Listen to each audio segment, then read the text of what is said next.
नमस्कार मित्रांनो, आपल्या कविता स्वयंपाकघरमध्ये तुमचं मनपूर्वक स्वागत आहे। आज आपण बनवणार आहोत दुधी भोपळ्याची खमंग, कुरकुरीत आणि अतिशय चविष्ट अशी वडी। दुधी भोपळा आवडत नसलेल्या लोकांनाही ही वडी नक्की आवडेल।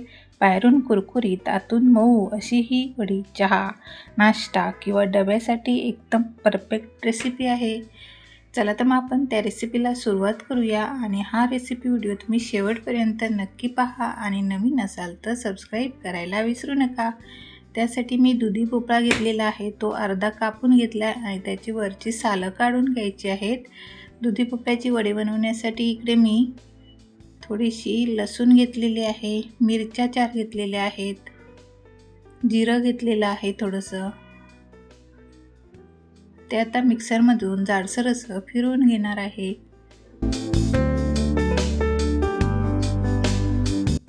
दुधी भोपळ्याची सालं काढून टाकल्यावरती या पद्धतीने असं किसणीवर दुधी भोपळा किसून घ्यायचा आहे। दुधी भोपळा किसून घेतलेला आहे। आता त्यामध्ये बारीक चिरून घेतलेली कोथिंबीर थोडीशी टाकत आहे आणि जिरं, मिरची आणि लसूण जाडसर अशी वाटून घेतलेली आहे, ती पण टाकायची आहे त्यामध्ये। आणि मसाले टाकणार आहे मी, अर्धा चमचा लाल तिखट, पाव चमचा हळद आणि पाव चमचा गरम मसाला हे पण टाकायचं आहे आणि चवीपुरतं अर्धा चमचा मीठ टाकणार आहे।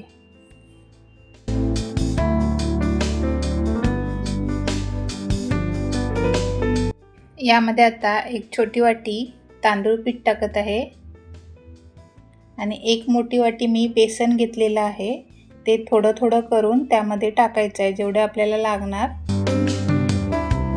तेवढं वापरायचं आहे। पहिलं मी थोडं थोडं करूनच टाकून मिक्स करून घेत आहे। यामध्ये पाण्याचा वापर करायचा नाही आहे। व्यवस्थित असं मिक्स करून घ्यायचं आहे आणि घट्टसर असं बनवून घ्यायचं आहे। बघा, मला सर्व बेसन लागलेलं आहे त्या मिश्रणासाठी। आणि यामध्ये मी सफेद तीळ टाकते आहे, 3 चमचे घेतलेले आहेत। दुधी वडी बनवण्यासाठी आता मी हाताला थोडं तेल लावून घेतलेलं। आता दुधी वडी बनवायला घेऊया। असं छोटासा गोळा करायचा, गोल करायचा आणि या पद्धतीने अशी वडी बनवून घ्यायची आहे। मी हे मिश्रण थोडंसं पातळ ठेवलेलं आहे। तुम्हाला जर अजून घट्ट पाहिजे तर जरासं बेसन किंवा तांदळाचं पीठ वापरू शकता। ज्या भांड्यामध्ये तुम्ही दुधी वडी वाफवून घेणार आहे त्या भांड्याला थोडंसं तेल लावायचं। मी ह्या चाळणीला थोडं तेल लावून घेतलेलं आहे आणि इकडे दुधी वडी वाफवण्यासाठी कढईमध्ये मी वाफवून घेणार आहे। त्यासाठी पाणी गरम करून घेतलेलं आहे आणि त्यामध्ये ट्रे ठेवलेला आहे। आता ही चाळण त्यावरती ठेवणार आहे आणि झाकण ठेवायचं आहे आणि 15 मिनिटं दुधी वडी वाफवून घ्यायची आहे।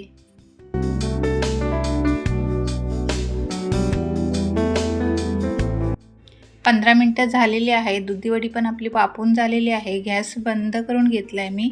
आता ही थंड व्हायला देऊयात आणि थंड झाले की कापून घ्यायची आहे। हे बघा, थंड झाल्यावरती एका मी ट्रेवरती काढून घेतलेली आहे रोल। आता हा कापून घ्यायचा आहे या पद्धतीने असे पातळ पातळ।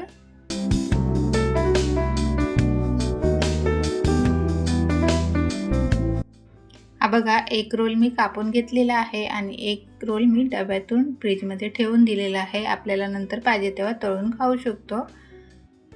आता दुधी वडी तळण्यासाठी इकडे मी तेल गरम करत ठेवलेलं, तेल गरम झालेलं आहे। जेवढे कढईमध्ये बसतील तेवढे दुधी वडी तळण्यासाठी सोडायचे आहेत आणि मस्त अशी खमंग दोन्ही साईडने तळून घ्यायची आहेत।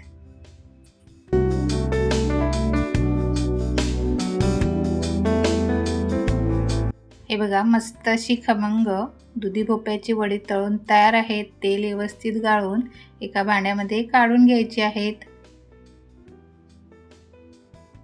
दुधी भोपळा न आवडणारे पण आवडीने खातील अशी ही दुधी भोपळ्याची वडी तुम्हाला कशी वाटली ही कमेंट करून नक्की सांगा आणि कविता स्वयंपाकघरला नवीन असाल तर सबस्क्राईब करा आणि त्याचबरोबर लाईक शेअर करायला विसरू नका। व्हिडिओ पाहिल्याबद्दल धन्यवाद। Bye bye.